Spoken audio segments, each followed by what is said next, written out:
Assalamualaikum warahmatullahi wabarakatuh. Selamat siang Bapak Ibu yang kami hormati. Seperti yang tadi disampaikan oleh MC, sesi ke-8 pada hari ini kita akan menggali praktik nyata industri hijau untuk mendorong replikasi dan inovasi berkelanjutan. Jadi pada panel pada hari ini Bapak Ibu kita akan kedatangan dua narasumber praktisi di bidangnya masing-masing yang sudah mengimplementasikan prinsip-prinsip industri hijau. Dan diharapkan pada diskusi kali ini di panel kita pada hari ini Bapak Ibu dapat mendapatkan pembelajaran atau inspirasi dari Bapak-Bapak narasumber pada hari ini. Yang pertama kami ingin mengundang yang kami hormati Bapak Gadang Harto Hartawan selaku Vice Director di PT Oki Pulp and Paper Mills. Silakan Pak. Silakan aplausnya Bapak Ibu. Saya akan sedikit membacakan CV Pak Gadang dengan pengalaman lebih dari 38 tahun di industri pulp and paper. Beliau memiliki latar belakang pendidikan teknik mesin dan telah memegang berbagai posisi strategis di beberapa perusahaan besar. Ia juga aktif sebagai narasumber di berbagai forum nasional terkait industri dan bioenergi. Selamat datang Pak Gadang. Yang kedua yang kami hormati Bapak Komarudin Kudia. Kami persilahkan. Mohon aplausnya Bapak Ibu. Bapak Komarudin adalah Ketua Umum Asosiasi Perajin dan Pengusaha Batik Indonesia atau APPBI dengan pengalaman lebih dari 25 tahun sebagai praktisi dan akademisi di bidang batik dan desain. Tadi sudah sempat diskusi sebelum kita mulai, banyak sekali pembelajaran yang bisa kita dapatkan dari Bapak Gadang dan Bapak Komarudin pada hari ini. Baik, Bapak Ibu yang kami hormati, sesi panel hari ini sama seperti panel sebelumnya, tidak akan ada presentasi, kita akan langsung berdiskusi dengan dua narasumber kita hari ini. Dan mohon maaf Bapak Ibu jika melihat di agenda sebenarnya ada 3 narasumber yang harusnya hadir pada hari ini, tapi narasumber ketiga kita Bapak Ahmad Ma'ruf, yang mewakili Dewan Pertimbangan Himpunan Kawasan Industri berhalangan hadir. Jadi untuk hari ini kita akan berdiskusi dengan dua narasumber. Seperti yang tadi kita sampaikan di awal, Pak Gadang, Pak Komar, kita akan menggali kira-kira pengalaman seperti apa dari industri pulp and paper dan juga dari pelaku industri dan pengusaha batik dari Pak Komar terkait dengan praktek-praktek nyata yang relevan dengan industri hijau dan mungkin bisa menjadi inspirasi dan pembelajaran bagi partisipan yang saat ini hadir di ruangan kita. Mungkin saya mohon izin, saya mulai dari Pak Gadang. Mungkin kita mulai Pak, kira-kira dari perusahaan Bapak yang Bapak supervisi pada hari ini, yaitu Oki Pulp and Paper, apakah sudah ada praktik-praktik terbaik Pak yang diimplementasikan oleh perusahaan dalam konteks misalnya efisiensi energi dan pengurangan emisi yang mungkin dapat di-share kepada rekan-rekan kita Pak hari ini. Terima kasih, silakan Pak. Terima kasih. Assalamualaikum warahmatullahi wabarakatuh. Yang saya hormati moderator Pak Ahmed dan Pak Komar ya, mitra kita hari ini. Perkenalkan saya Gadang Harto Hartawan. PT Oki Pulp and Paper Mills ini adalah satu perusahaan yang bergerak dalam industri pulp and papers di Provinsi Sumatera Selatan di bawah naungan APP Group. Di mana PT Oki Pulp and Paper Mills ini berdiri di wilayah yang remote area. Awalnya kita mendirikan satu perusahaan ini berada di pesisir pantai timur Sumatera Selatan.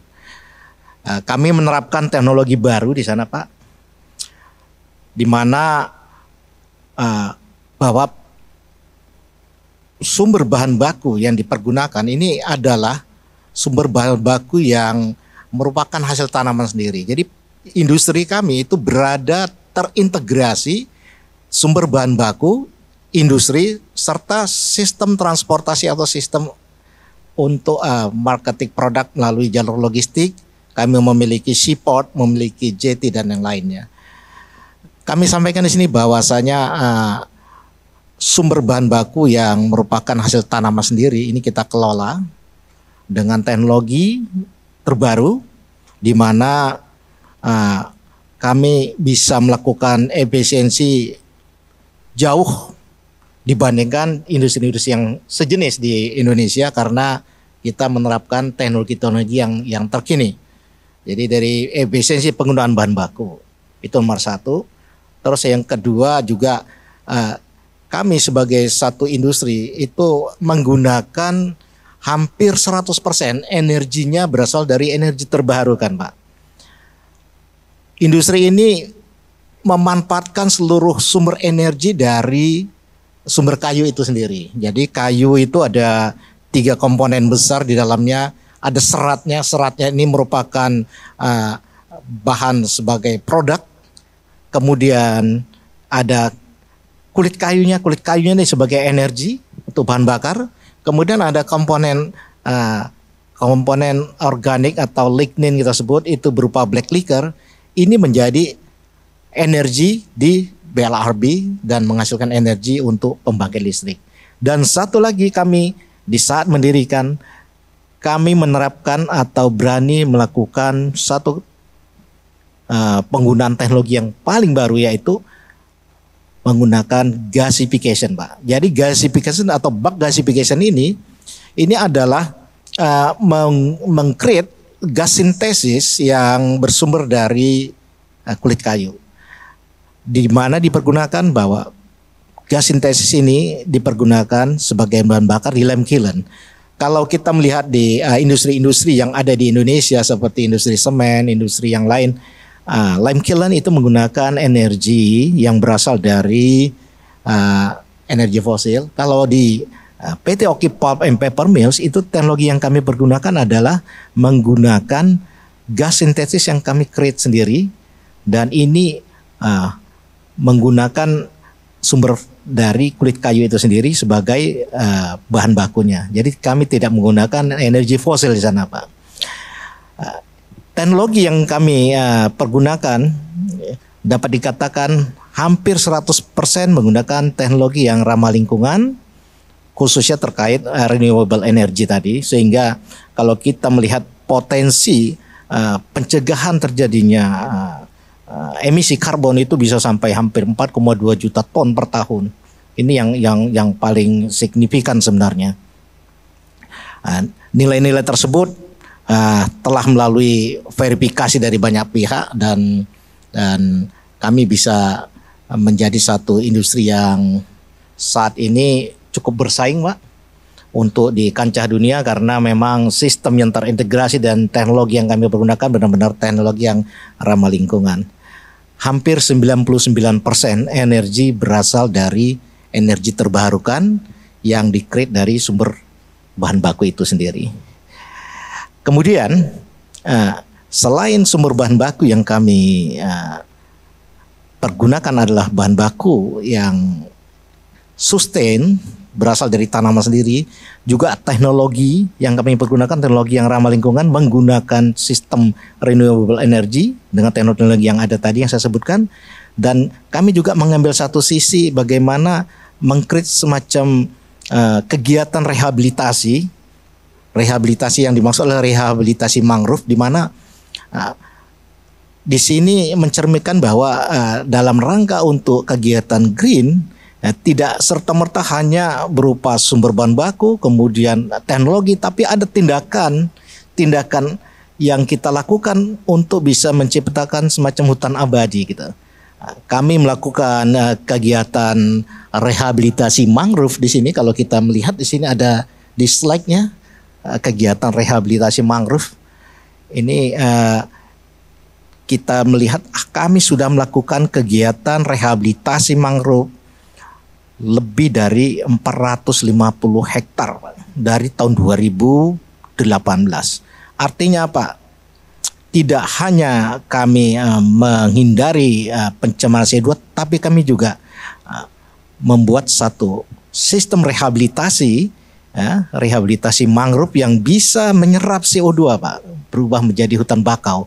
Dan ini memiliki potensi penyimpanan karbon sekitar 372.000 ton dengan luasan sekitar 400 atau 460 hektar tersebut. Ini merupakan kegiatan yang rutin kami lakukan. Kalau kita lihat di sini perbandingan kegiatan-kegiatan awal di tahun 2018, 2021 kondisinya masih berupa hamparan yang tidak ada tegakan, kemudian kami create, dan itu merupakan sumber dari Citra Landset, Pak.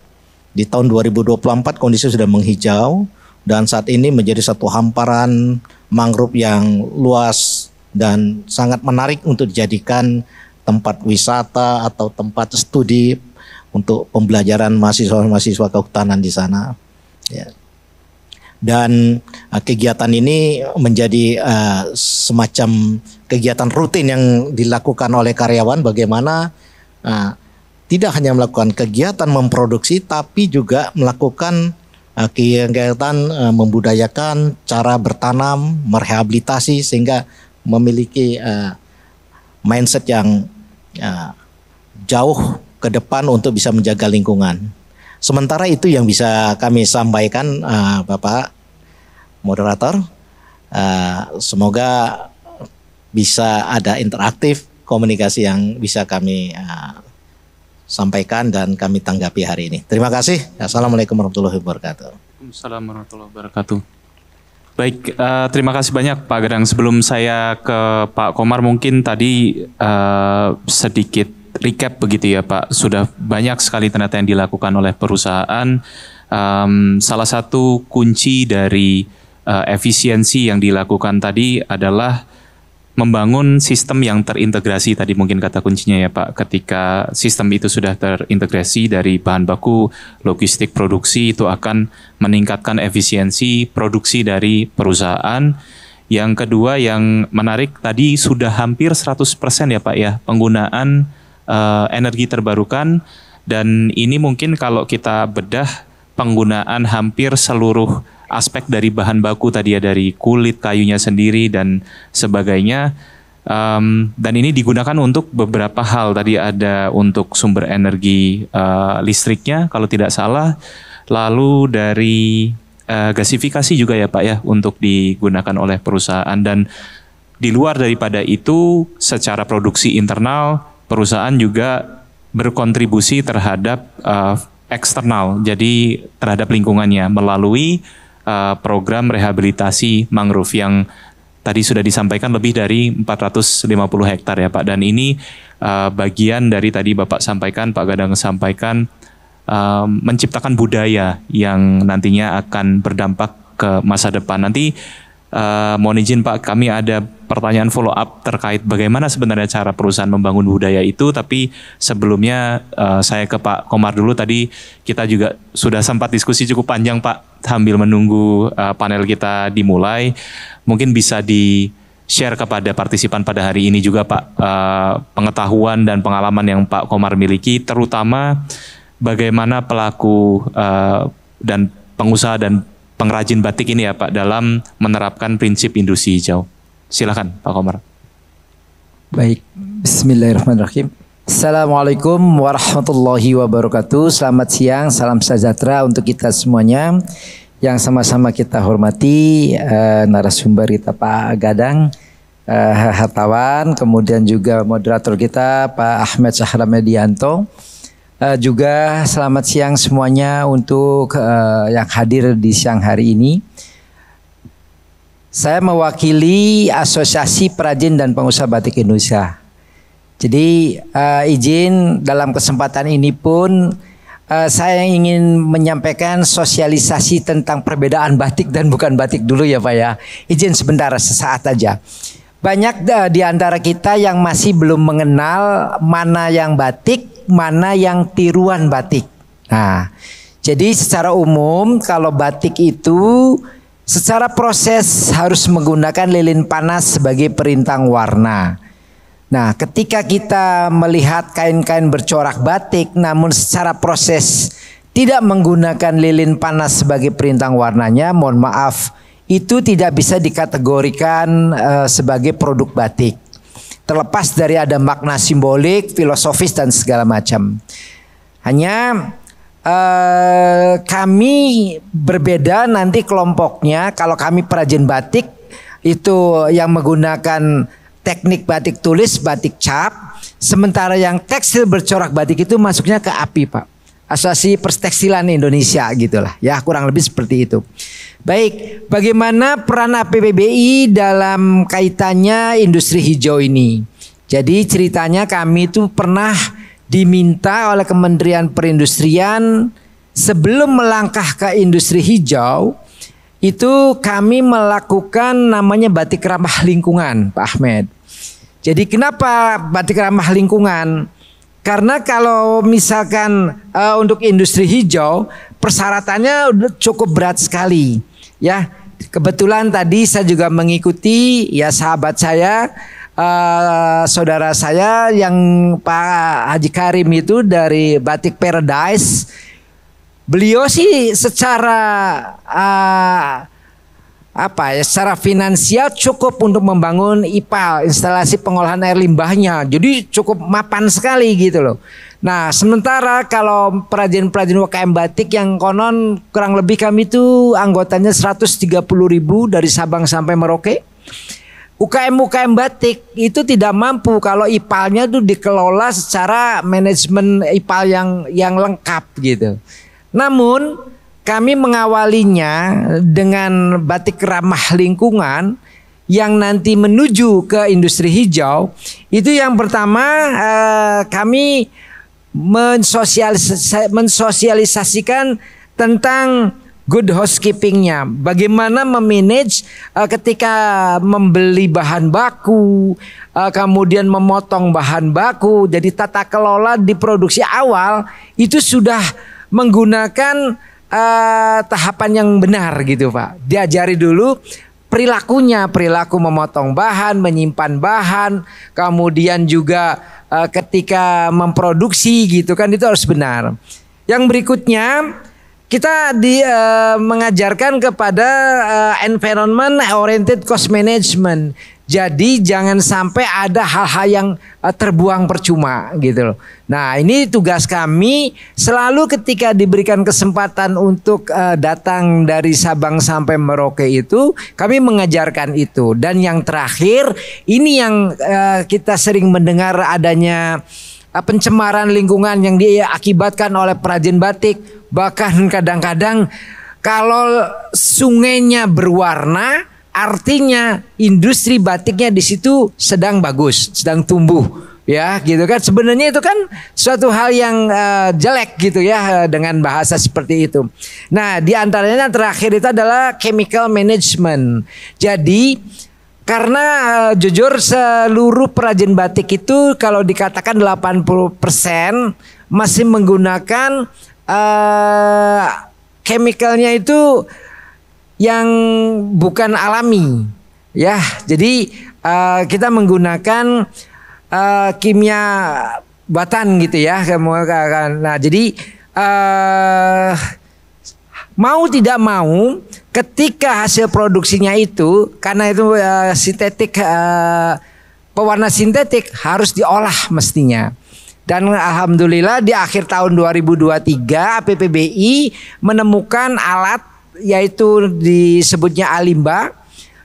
Mungkin boleh di slide-nya mohon ditampilkan.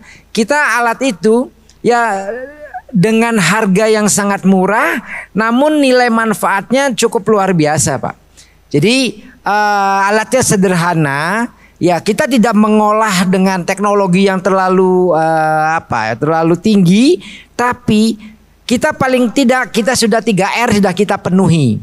Ya, reduce, reuse, dan recycle.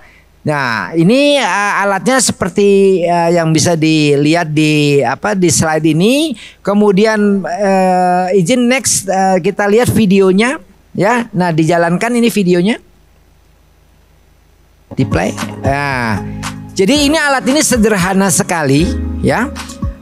Dengan menggunakan namanya itu alat aerator Alimba.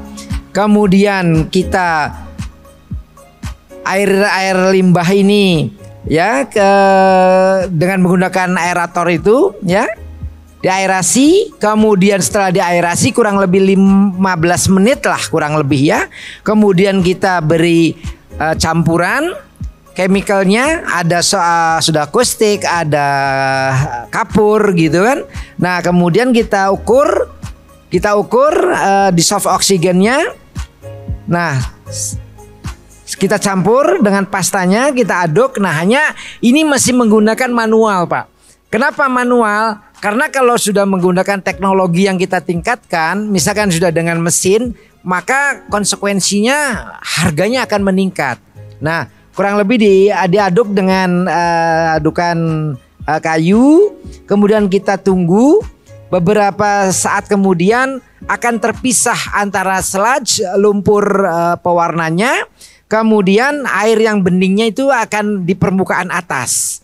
Nah baru nanti yang air yang beningnya kita pisahkan untuk digunakan kembali menjadi untuk nyuci, untuk ngelorot, untuk bilas dan segala macam itu bisa kita gunakan.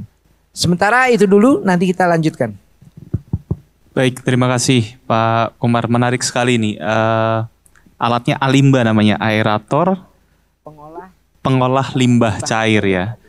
Jadi tadi sempat dikatakan, saya juga cukup terkejut waktu kita diskusi di awal ya Pak. Ada 130.000 anggota UKM batik di seluruh Indonesia. Dan tadi Pak Komar sempat menjelaskan di awal bahwa karena mungkin Pak, size dari para pengusaha batik ini kan beragam. Ada yang mempunyai kekuatan finansial yang cukup sehingga mereka mempunyai sistem yang lebih bagus. Ada juga yang tadi disampaikan oleh Pak Komar, UKM yang belum memiliki finansial yang cukup kuat.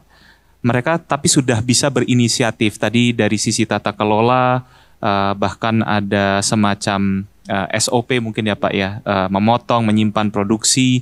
Lalu jangan sampai ada yang terbuang percuma, jadi ini semacam waste management. Nah mungkin sebelum kembali ke Pak Gadang, saya cukup penasaran Pak dengan beberapa tantangan tadi, terlepas dari sisi finansial, misalnya ada yang kuat, ada yang tidak, lalu inisiatif yang sudah dilakukan cukup banyak, bahkan ada inisiatif alat yang mungkin masih manual dan ketika tadi Pak Komar sampaikan kalau dibuat mesin akan menambah biaya. Nah kira-kira apakah sudah ada bantuan atau mungkin program biaya hibah yang bisa membantu UKM, dan kalau memang belum, harapannya seperti apa Pak kira-kira? Baik, punten slide-nya ditampilkan kembali. Jadi di akhir tahun 2024 APPBI mendapatkan bantuan hibah dari PT Mondelez ya. Itu untuk pengadaan dari alat ini dan bisa terpasang di 23 UKM batik yang ada di Cirebon. Karena kebetulan PT Mondelez ini bungkusnya itu menggunakan motif Megamendung. Ya, jadi karena menggunakan motif Megamendung, kami masyarakat batik yang ada di Cirebon meminta semacam ya royalti dari penggunaan motif itulah gitu. Nah diberikan bantuan dan bantuan itu ini kita lihat ya, ini terpasang ada di beberapa tempat seperti di Cirebon itu, ini di daerah Panembahan, kemudian juga ada di Kaliwulu, ada di Gamel, di Kali Tengah ya. Tolong slide-nya dimajukan ya. Kemudian ini di beberapa tempat ya. Jadi ada 23 tempat, 2 diantaranya itu adalah sekolah SMK Batik yang ada di Cirebon. Dan alat ini kami berikan itu bukan ke perorangan tapi ke organisasinya, ada paguyuban. Paguyubannya namanya P3BC ya, Paguyuban Perajin dan Pengusaha Batik Cirebon. Jadi alat ini ketika telah digunakan oleh UKMA di hari yang sama, bisa saja dipindahkan ke UKMB atau UKMC. Nah intinya alat ini sangat bermanfaat sekali karena tidak dimiliki perorangan, dimiliki oleh paguyuban. Sementara untuk proses pewarna dengan 500 sampai 1000 liter itu hanya kurang lebih 1 jam. Dan kalau 1000 itu kurang lebih biayanya itu hanya 40.000 perak gitu.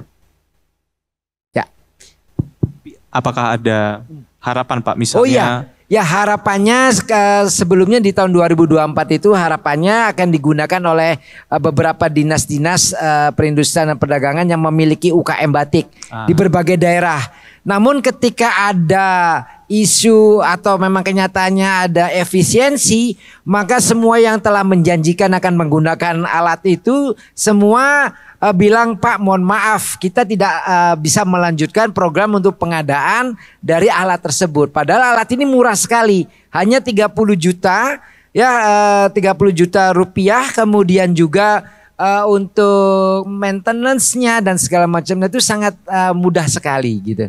Nah harapannya ya, nah barangkali nanti ke depan ada beberapa perusahaan yang memang memiliki tanggung jawab kepada lingkungan, kemudian menggunakan hal ini, karena tempat perajin batik itu sudah hampir di seluruh Indonesia, dimanapun, termasuk misalnya di Palembang, kami juga punya mitra perajin-perajin batik yang ada di Palembang misalkan, seperti itu Pak Ahmed. Baik, terima kasih Pak Komar. Jadi memang seperti yang Bapak Ibu lihat, dari mungkin tadi inisiatif yang tergolong kecil ya Pak ya, tapi dampaknya itu sudah luar biasa. Jadi kalau bisa dieskalasi, dan tadi juga ada tantangan tersendiri ya Pak ketika support dari Pemda kalau tidak salah ya, itu terhenti, mungkin kita bisa cari jalan atau jadi kerjasama sekarang dengan izin yang saya lainnya. tambahkan, kami dibantu oleh Bank Indonesia. Jadi ada di beberapa tempat seperti di Lasem, kemudian juga nanti di Semarang gitu kan. Termasuk kehadiran saya mengikuti pameran ini juga disupport oleh Bank Indonesia Jawa Barat. Makasih. Baik. Terima kasih Pak Komar. Jadi ini untuk inspirasi juga Pak pelaku usaha. Jadi ada beberapa jalan ya Pak ya untuk mendapatkan support. Kembali ke Pak Gadang tadi Pak, seperti yang tadi sudah didiskusikan, sudah banyak inisiatif yang dilakukan oleh Oki, dan salah satunya tadi penutup dari paparan awal dari Pak Gadang adalah membangun budaya. Dan mungkin bisa diceritakan Pak, 38 tahun Pak Gadang di industri pulp and paper, bagaimana perusahaan membangun budaya hijau di internal organisasinya sehingga itu bisa memastikan bahwa budaya ini berkelanjutan Pak, sustain dalam jangka panjang. Silakan Pak. Ya. Pertama adalah bahwa semacam kegiatan bersama ya. Ini yang kita harus lakukan dengan seluruh karyawan. Karena gini, industri pulp and paper itu mempekerjakan karyawan seperti di Oki Pulp itu lebih dari 3.200 orang. Karyawannya 3.200 orang. Karyawan ini menyatu kehidupannya, kebutuhan disupport oleh masyarakat sekitar yang berada di lokasi tersebut, karena memang di keberadaan lokasi kami itu di lokasi yang remote ya, artinya sebelumnya yang ada hanya wilayah atau penduduk yang notabene adalah wilayah transmigrasi dahulunya. Budaya-budaya terkait dengan pengelolaan lingkungan ya, ini kita selalu gaungkan dalam bentuk campaign-campaign di setiap bagian, apalagi di saat pagi ada morning meeting ya, ini selalu kita campaignkan bahwa pentingnya semacam budaya untuk menanam. Jadi artinya karyawan setiap kali kita melakukan kegiatan, karyawan diwajibkan menanam minimum sekian batang. Itu khususnya pada hari-hari tertentu ya, kita melakukan kegiatan rehabilitasi di sekitar pabrik dan yang wilayah-wilayah konservasi lainnya, itu karyawan wajib menanam sekian batang tanaman untuk dijaga. Artinya bukan hanya sekedar menanam tapi ditinggalkan begitu saja. Dan ini bentuk-bentuk kebersamaan ini menjadikan akhirnya masing-masing karyawan itu memiliki ide, dan ini kita tampung di dalam satu catatan atau membuat satu buku biodiversity wilayah kita Pak. Jadi terlihat tertandai bahwa inilah karya saya begini, sehingga ada recording. Ini recording ini penting untuk bisa memotivasi baik itu teman-teman atau yang pelaku itu sendiri dalam rangka kegiatan melakukan kegiatan-kegiatan penghijauan dan yang lainnya. Sementara itu Pak. Ya. Baik, terima kasih Pak Gadang, Pak Komar. Karena keterbatasan waktu, kita akan masuk ke sesi tanya jawab. Pak Gadang, Pak Komar. Jadi sudah ada beberapa pertanyaan yang sudah difilter oleh panitia dan pertanyaan pertama sepertinya relevan dengan Pak Gadang ya Pak ya, terkait dengan Oki.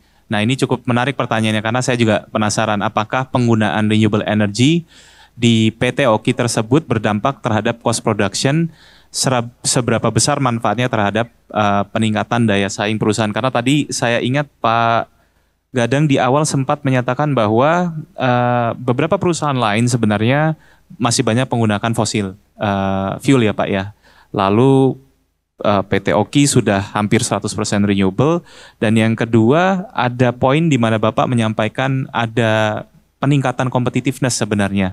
Nah itu mungkin bisa diceritakan Pak, apakah betul ada dampak kepada cost production, lalu seperti apa tadi dampaknya ke produk? Silakan Pak. Ya, terima kasih.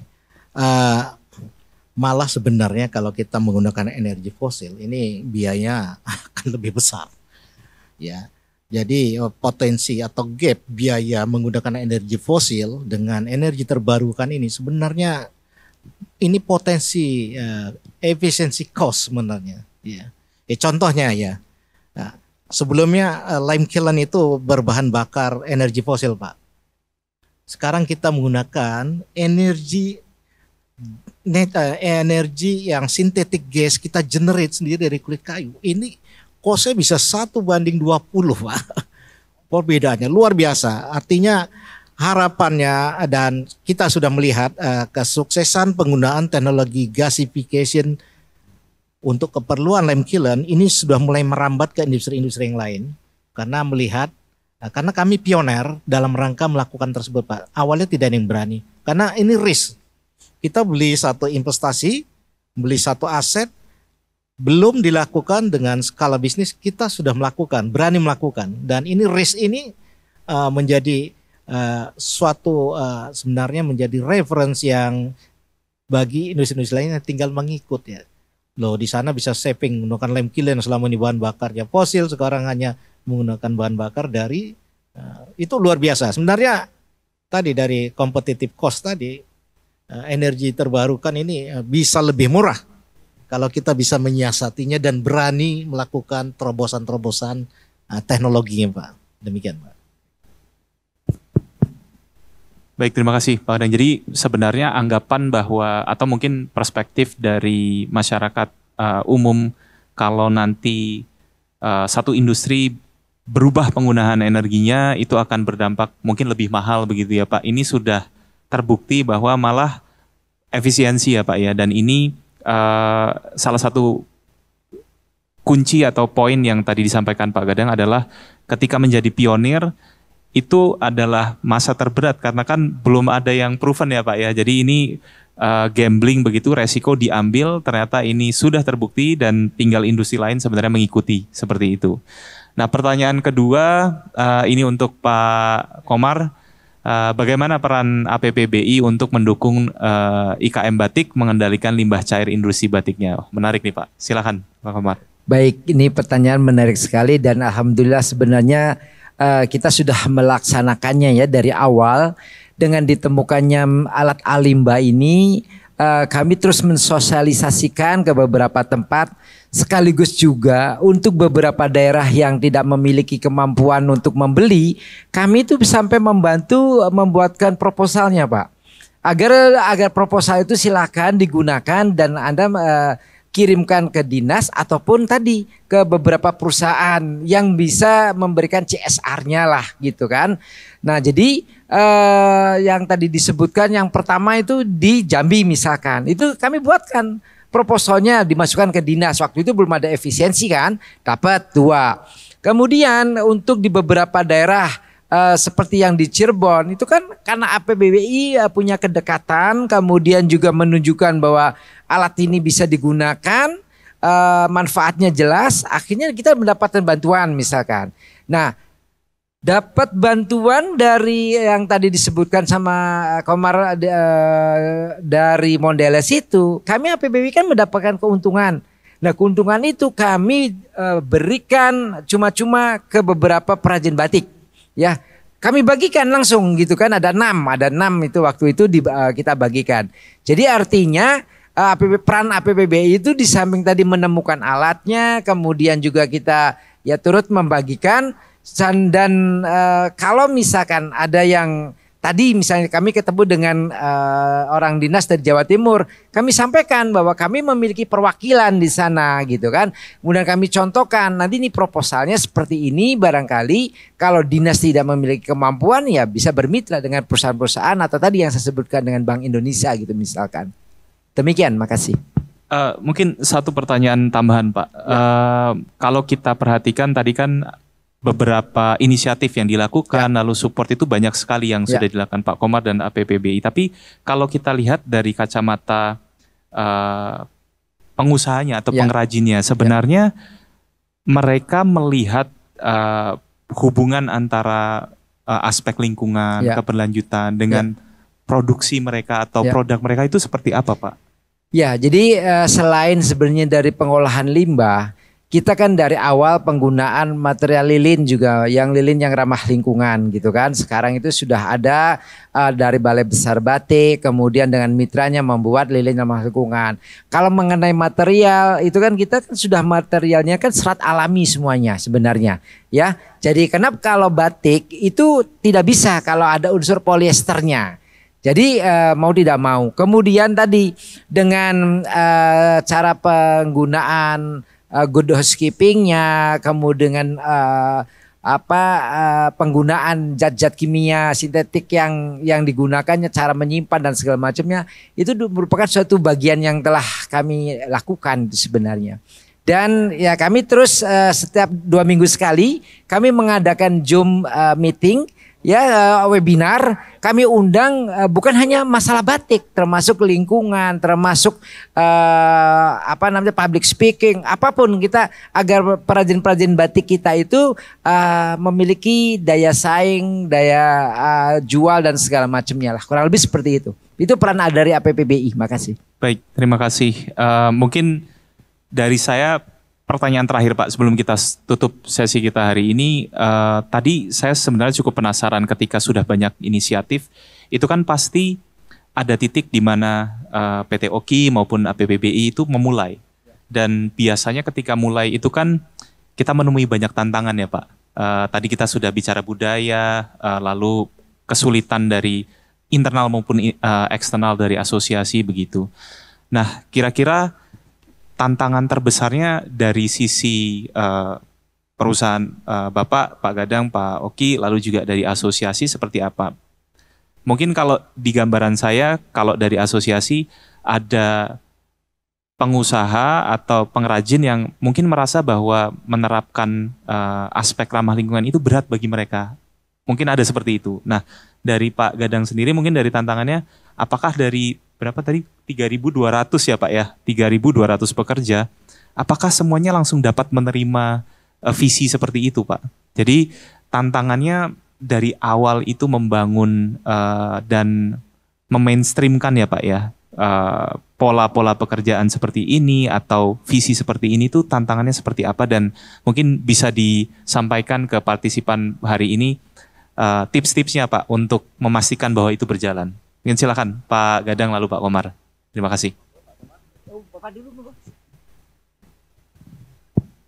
Terima kasih. Nah, ini unik ya pertanyaannya, karena kita mengurusi 3.200 karyawan dengan latar belakang pendidikan berbeda, suku berbeda, karena di negeri kita nih suku ini punya karakter yang berbeda-beda Pak.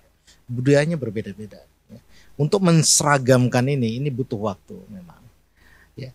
Pertama harus ada panutan. Nah, panutan ini menjadi satu titik poin terpenting dalam kita bisa menjadikan atau memudahkan untuk mengkampanyekan atau mensosialisasikan kegiatan-kegiatan tertentu.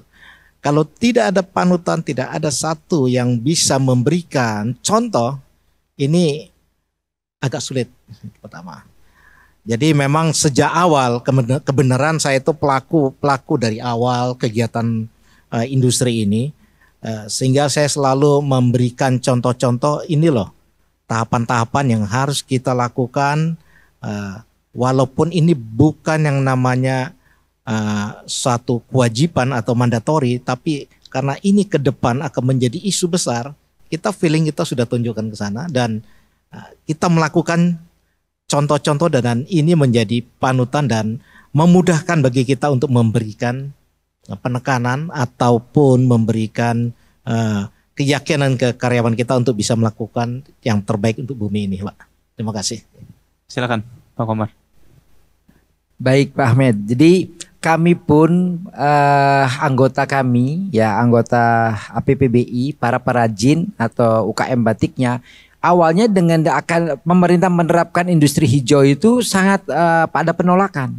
Hampir di semuanya itu penolakan dan kami meminta menyuarakan.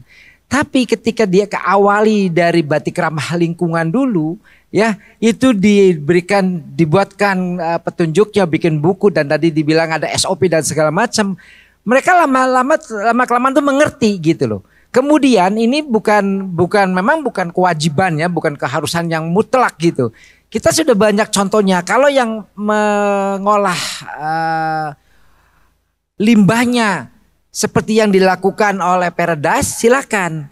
Tapi ada loh alternatifnya. Jadi yang penting kalian harus mengerti dulu bahwa kita tuh butuh sekali ke depan untuk lingkungan kita tuh bersih, kemudian hijau dan segala macam. Alhamdulillah sekarang itu sudah tidak ada lagi semacam penolakan-penolakan karena ternyata solusinya itu sudah ada gitu. Jadi tetap kita bersemangat bahwa industri hijau ini kita dukung, kemudian sesuai dengan kemampuan kita dan ada kok solusinya gitu. Jadi jangan dikit-dikit kita langsung baper gitu ya, kemudian nanti bakal apa yang akan terjadi dan sekarang buktinya kita jalan gitu. Jadi ya seperti itulah. Makasih. Baik, mungkin kata kuncinya tadi memberikan pemahaman ya Pak ya. Kalau dari Pak Gadang tadi penyampaian visinya, lalu apa sih sebenarnya manfaatnya, dari Pak Komar juga demikian, dan juga tadi panutan. Mungkin kalau dari APPBI ya karena didrive oleh Pak Komar sebagai yang memberikan contoh, itu juga memberikan bukti bahwa ini bisa berjalan begitu. Baik, Bapak Ibu yang silakan Pak Gadang. Jadi pola panutan yang kami bentuk itu bukan hanya per orang tapi kelompok. Jadi kami melakukan pembinaan kelompok-kelompok di wilayah masyarakat, kelompok-kelompok pertanian yang semula mereka menggunakan pupuk kimia sebagai media untuk pemupukan. Itu kita jadikan 2 kelompok yang meng-create pupuk organik cair, padat dan menggunakan pupuk tersebut untuk dipercontohkan di demplot-demplot kelompok tersebut, dan ini menjadi cikal bakal penularan kelompok-kelompok lain. Ini yang kami lakukan untuk hijau pertanian di masyarakat sekitar, Pak. Jadi tidak hanya dari individual tapi kelompok yang itu bisa memberikan influence atau pengaruh kepada kelompok lain nantinya ya Pak. Jadi bergulir menjadi lebih besar. Baik, sekali lagi terima kasih Pak Gadang, Pak Komar, Bapak Ibu sekalian. Kita berikan aplaus yang meriah untuk narasumber kita pada hari ini. Kami ucapkan terima kasih sudah hadir di panel ke-8 kita hari ini. Saya moderator, mohon maaf sebesar-besarnya Pak Gadang, Pak Komar jika ada yang salah. Terima kasih. Wassalamualaikum warahmatullahi wabarakatuh.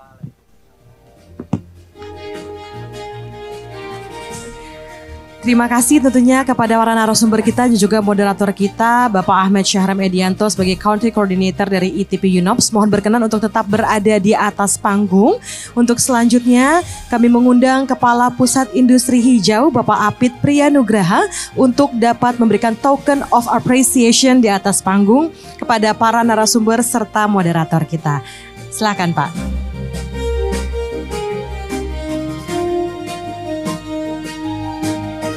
Baik, yang pertama penyerahan token of appreciation berupa sertifikat dan juga berupa tanaman bonsai kepada narasumber Bapak Komarudin Kudia selaku Ketua Asosiasi Perajin dan Pengusaha Batik Indonesia APPBI. Dan selanjutnya token of appreciation berupa sertifikat dan tanaman bonsai kepada Bapak Gadang Harto Hartawan selaku Wakil Direktur PT Oki Pulp and Paper Mills.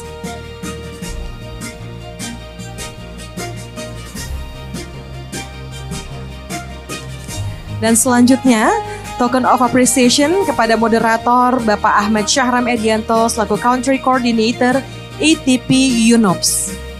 Silakan Bapak untuk selanjutnya. Setelah ini akan sesi foto bersama agar positioning ya di center dan mengarah ke arah kamera, dan izin akan saya pandu hitung mundur dimulai dari sekarang. 3, 2, 1. Sekali lagi 3, 2, 1. Kita berikan aplaus yang meriah hadirin. Terima kasih, dan Bapak kami persilakan untuk dapat kembali ke tempat semula.